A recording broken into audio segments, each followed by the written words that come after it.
Hello guys, welcome to my vlog. Guys, share ko lang yung nangyayari sa akin. Meron po akong postpartum depression. Kasi nung August 20, 2023, nanganak akong sa pangatlong anak ko. Premature, 34 weeks lang siya. Tapos naiwan siya sa NICU ng 10 days. Tapos pag uwi ko, minsan umiiyak ako kasi iniisip ko kung okay lang yung baby ko. Tapos yan sa nailabas namin siya, tuwa naman ako. Tapos yung mga ilang weeks nung nasa amin na siya, na ko na parang may bumubukol sa kaliwang ng ari niya. Yung pala meron siyang los. Tapos yung kamay ko namaga, na infeksyon, yung pinagtusukan ng dextrose, 1 month. Tapos cesarean kasi ako, tapos sabay na yung ligate.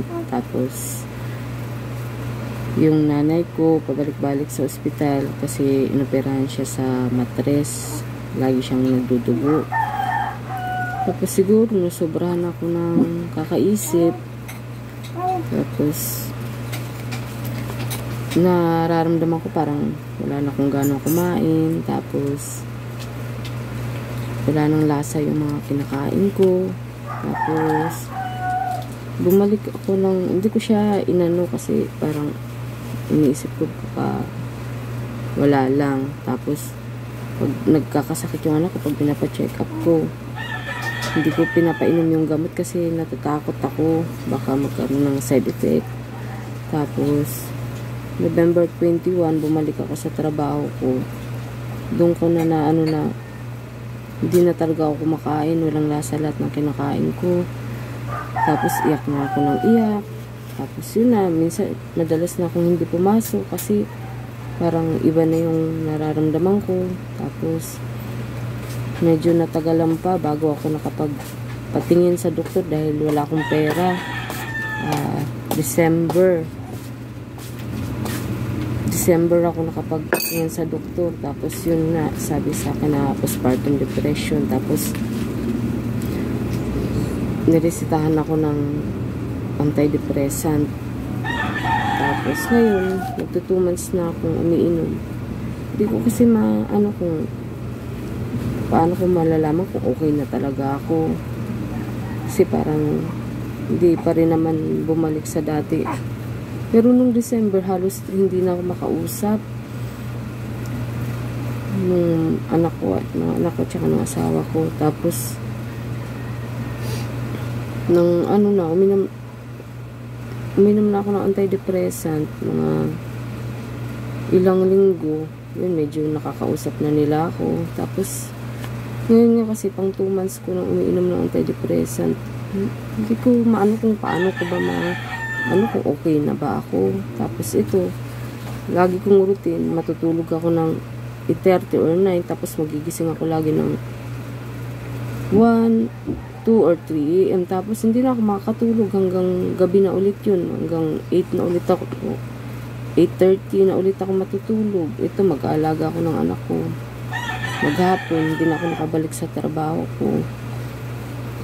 Tapos gusto kong may pagpatuloy sana yung pagpapatingin ko sa psychiatrist. Kaso lang hindi ko alam kung matutuloy-tuloy ko pa kasi nga mahal yung check-up. Sa public kasi nakakatrauma. Tapos ang haba-haba ng pila maghapon. Katulad nito, may inaalagaan akong bata. Tapos dami kong traumang naranasan sa public, katulad nung nanganak ako. Tapos ayun, baka meron pong katulad ng sitwasyon ko, baka matulungan niyo po ako. Paano po? Tapos yung iniisip ko, itutuloy-tuloy ko lang yung pag-inom ng antidepressant. Pero ano po kasi, minsan iniisip ko kung kaya lang ba ako medyo nag-o-okay dahil sa iniinom kong gamot. Pag minsan naisip ko, itigil ko na kaya, baka bumalik na ako sa normal. Tapos pag kung itutuloy-tuloy ko ba, kung talaga bang babalik na ako sa dati.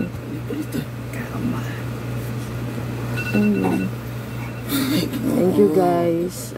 Subscribe na po yung channel ko. Update ko po kayo kung ano po yung mangyayari sa akin. Yun lang. Thank you. Yan, thanks you. Ito sa amin.